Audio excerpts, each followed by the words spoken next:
जय हिंद दोस्तों, हमारे YouTube चैनल में आप सभी का स्वागत है। मैं हूं मनीषा।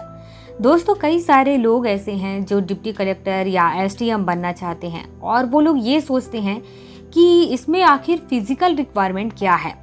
कई सारे लोगों ने क्वेश्चन भी पूछा हुआ है कि आखिर डिप्टी कलेक्टर बनने के लिए हाइट कितनी चाहिए, आंखों की रोशनी कितनी होनी चाहिए, सुनने की क्षमता कितनी होनी चाहिए और भी कई सारे क्वेश्चंस होते हैं।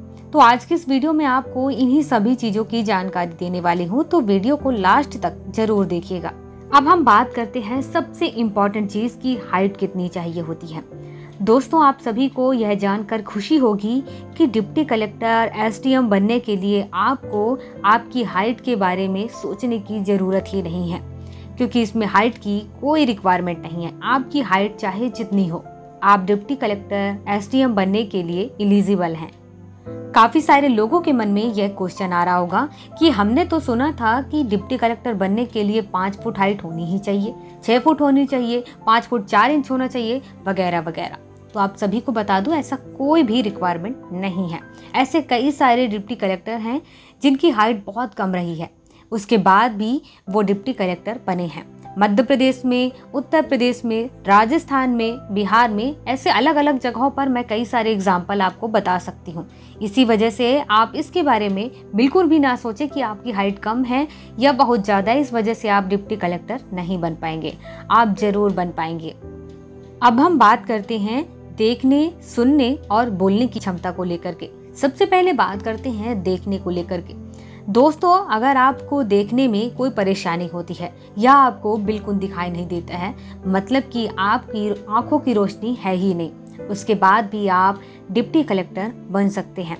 इसमें ऐसा कोई रिक्वायरमेंट नहीं है कि आपकी आंखों की रोशनी कितनी होनी चाहिए। आपकी आंखों की रोशनी नहीं होगी, उसके बाद भी आप डिप्टी कलेक्टर बन सकते हैं। अब हम बात करते हैं सुनने की क्षमता को लेकर के। मान लीजिए कि आप बिल्कुल भी नहीं सुन पाते हैं या बहुत कम सुन पाते हैं या सुनने में कुछ परेशानी होती है, इसके बाद भी आप डिप्टी कलेक्टर बनने के लिए एलिजिबल हैं। इसमें ऐसा कोई रिक्वायरमेंट नहीं है कि आपकी सुनने की क्षमता कितनी होनी चाहिए, उसके बाद ही आप डिप्टी कलेक्टर बनेंगे। ऐसा कोई रिक्वायरमेंट नहीं है। इस वजह से आप खुशी के साथ तैयारी स्टार्ट कर सकते हैं। अब इसके बाद बात करते हैं बोलने को लेकर के। काफ़ी सारे लोगों ने ये बात कही कि हमें बोलने में परेशानी होती है, हम कंटिन्यू नहीं बोल पाते हैं, उसमें बीच बीच में रुकने वाली जो परेशानी होती है वो है, या फिर ऐसा है कि तुतलाने जैसी जो परेशानी होती है वो है। तो क्या हम एलिजिबल हैं डिप्टी कलेक्टर बनने के लिए? दोस्तों, आप सभी को बताना चाहूँगी कि आप में अगर ये परेशानी है, उसके बाद भी आप डिप्टी कलेक्टर बनने के लिए एलिजिबल हो। अब इसके बाद बात करते हैं, कई सारे लोग पूछते भी हैं और आप सभी लोगों के मन में ये ख्याल भी आ रहा होगा कि मान लीजिए कि किसी का एक हाथ नहीं है, एक पैर नहीं है, दोनों हाथ दोनों पैर नहीं है, क्या उसके बाद भी वो डिप्टी कलेक्टर बनने के लिए एलिजिबल हैं?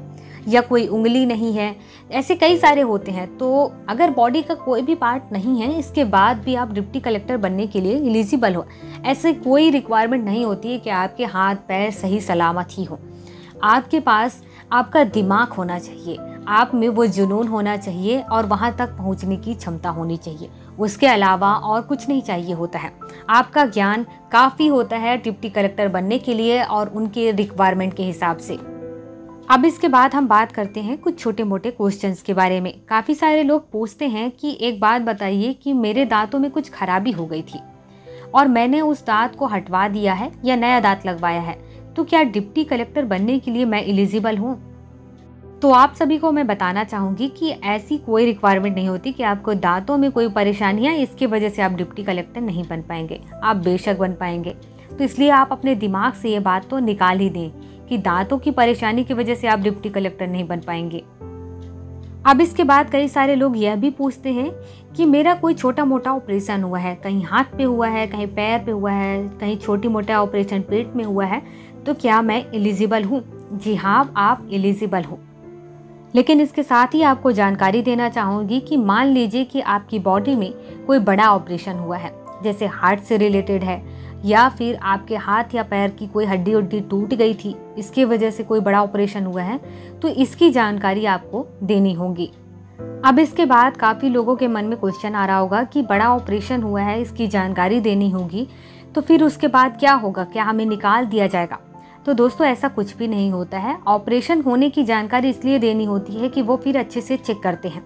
चेक करने के बाद ये पता चलता है कि मान लीजिए कि आपको मेडिकल फिटनेस के लिए अभी समय की ज़रूरत है, तो वो आपको फिर समय देते हैं ठीक होने के लिए, ताकि आप ठीक हो जाएं और उसके बाद फिर आप अपनी ट्रेनिंग लें। अब इसके बाद हम बात करते हैं मेडिकल रिक्वायरमेंट में कि आखिर वेट के रिक्वायरमेंट क्या है। तो दोस्तों आप सभी को पता होगा कि आपकी उम्र के हिसाब से ही आपका वेट होना चाहिए। आपका वेट अगर आपकी उम्र के हिसाब से थोड़ा बहुत आगे पीछे है तो चल जाता है, लेकिन मान लीजिए कि आपकी उम्र के हिसाब से आपका वेट बहुत ज़्यादा है, तो फिर वो लोग आपको कुछ समय देते हैं आपको अपने वेट को सही करने के लिए, और उसके बाद फिर आप मेडिकल फिटनेस के लिए आप चेक कराएंगे। जब आप फिट होते हैं उसके बाद फिर आपको ट्रेनिंग के लिए बुलाया जाता है। इसलिए आपको अपना वेट तो सही रखना होगा। आप बहुत ज़्यादा मोटे होंगे आप अपने उम्र के हिसाब से, तो फिर आपके लिए दिक्कत हो सकती है। इसलिए आप अपने वेट को तो बिल्कुल अच्छे से ही रखें। तो दोस्तों आज की इस वीडियो में मुझे लगता है कि आपकी सभी परेशानियां दूर हो गई होंगी। अब आप अच्छे से तैयारी स्टार्ट कर सकते हैं। तो आज की इस वीडियो में केवल इतना ही। मिलते हैं नए वीडियो में नई जानकारी के साथ। तब तक के लिए जय हिंद।